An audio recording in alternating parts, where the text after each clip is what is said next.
नमस्कार, insider live का top news video देख रहे हैं आप और मैं हूं आपके साथ कोमल। चलिए बात करते हैं दिन भर की बड़ी खबरों के बारे में।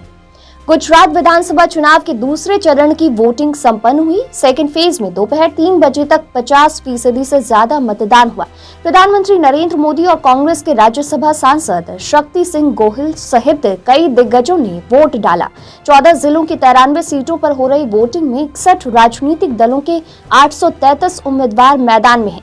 उम्मीदवारों में 285 निर्दलीय भी शामिल हैं। जिन 93 सीटों पर वोटिंग हो रही है, 2017 के चुनाव में बीजेपी ने इनमें से 51 सीट जीती थी।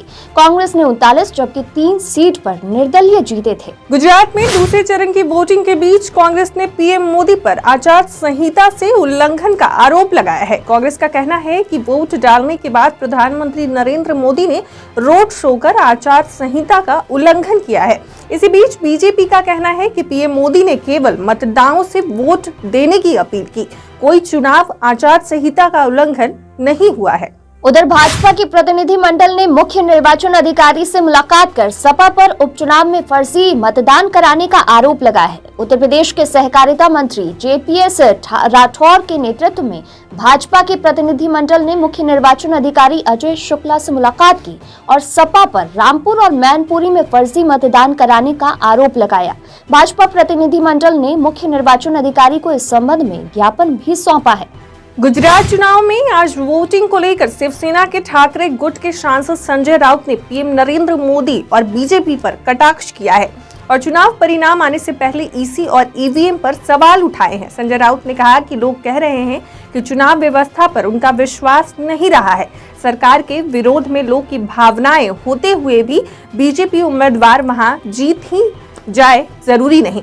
मशीनें गड़बड़ी कर के भी कितना गड़बड़ियां कर सकती हैं, ऐसे में वेट एंड वॉच की जरूरत है। फारूक अब्दुल्ला एक बार फिर से नेशनल कॉन्फ्रेंस के अध्यक्ष चुने गए हैं। इस दौरान आयोजित सभा में उन्होंने पार्टी द्वारा 2018 में पंचायत चुनावों के बॉयकॉट के फैसले को गलत बताया है और कहा है कि आने वाले सभी चुनावों में पार्टी को हिस्सा लेना चाहिए। उन्होंने सरकार और सुरक्षा बलों से अपील भी की है कि वे चुनावों में किसी तरह की दखल अंदाजी ना करें। उन्होंने उमर अब्दुल्ला के उस बयान के उलट कहा जिसमें उन्होंने जम्मू कश्मीर के यूनियन टेरिटरी रहते चुनाव नहीं लड़ने का ऐलान किया था। तेलंगाना राष्ट्र समिति टीआरएस की नेता के कविता ने दिल्ली शराब घोटाले मामले में सीबीआई को एक लेटर लिखा है। इस लेटर में उन्होंने कहा कि इस मामले में दर्ज एफआईआर में उनका नाम नहीं है, लेकिन इसके बावजूद वो जांच में पूरा सहयोग करेंगी। सेंट्रल ब्यूरो ऑफ इन्वेस्टिगेशन ने कविता को शुक्रवार को एक नोटिस जारी किया था और उन्हें 6 दिसंबर को पूछताछ के लिए पेश होने को कहा था। जांच एजेंसी को लिखे अपने लेटर में कविता ने कहा कि वहां बिजी शेड्यूल के चलते 6 दिसंबर को पूछताछ के लिए पेश नहीं हो सकेंगी। हालांकि उन्होंने 4 तारीखों का प्रस्ताव रखा जिस दिन वो पूछताछ के लिए पेश हो पाएंगी।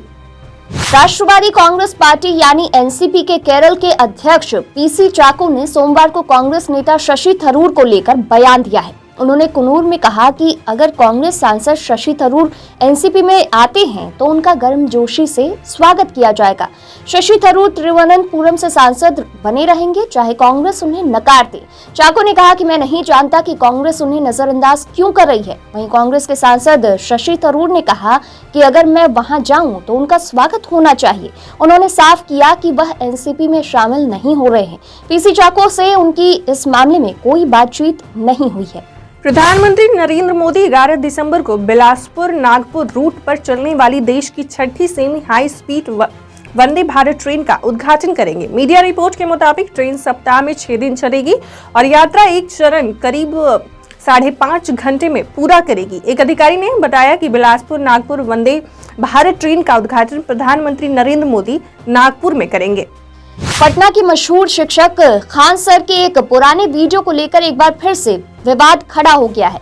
वीडियो सोशल मीडिया पर काफी वायरल हो रहा है। कांग्रेस नेता सुप्रिया श्रीनेत ने वीडियो पोस्ट करके उन पर कार्रवाई की मांग की है।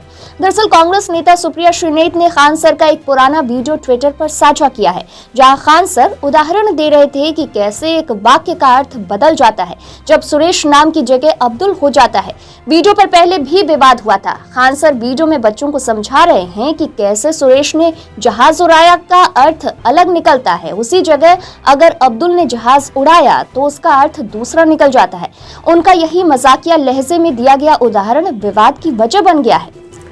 केंद्र सरकार अगले साल भारत की मेजबानी में होने वाली G20 समिट के लिए सुझाव मांगने, रणनीति पर चर्चा करने के लिए सोमवार को सर्वदलीय बैठक बुलाई है। करीब 40 दलों के अध्यक्षों को बुलाया गया है। बैठक में प्रधानमंत्री नरेंद्र मोदी मौजूद रहेंगे। वहीं पश्चिम बंगाल की सीएम ममता बनर्जी भी आएंगी। अब खबरें बिहार से। सिंगापुर के अस्पताल में आरजेडी सुप्रीमो लालू प्रसाद यादव का किडनी ट्रांसप्लांट सफल रहा। ये ऑपरेशन 1 घंटे तक चला। लालू को छोटी बेटी रोहिणी ने किडनी डोनेट किया है। लालू से पहले रोहिणी का ऑपरेशन हुआ। फिलहाल दोनों आईसीयू में हैं।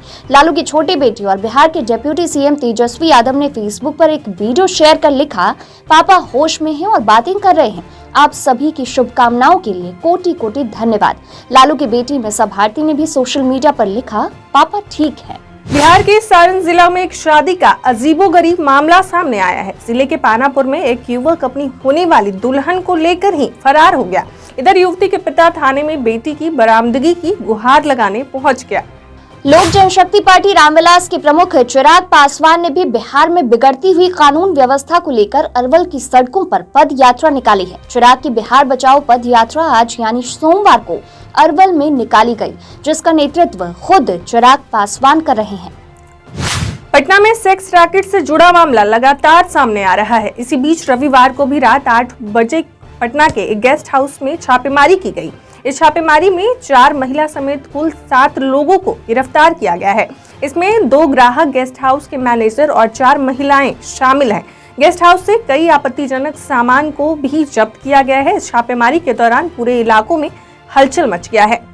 अब खबर खेल जगत से।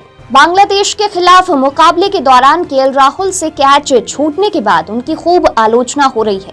सोशल मीडिया पर क्रिकेट प्रशंसक उन्हें खूब खरी खोटी सुना रहे हैं। इस बीच दिग्गज भारतीय क्रिकेटर सुनील गावस्कर ने केएल राहुल का बचाव किया है। उन्होंने कहा है कि आप सिर्फ उन्हें जिम्मेदार नहीं ठहरा सकते हैं। वो आखिरी विकेट जरूर था, वहां मैच खत्म हो सकता था, लेकिन एक पहलू यह भी है कि भारत ने सिर्फ 186 रन बनाए थे। हम इस पर ध्यान क्यों नहीं देते। तो फिलहाल के लिए इस वीडियो में इतना ही। आप और भी खबरों के लिए बने रहिए इनसाइडर लाइव के साथ।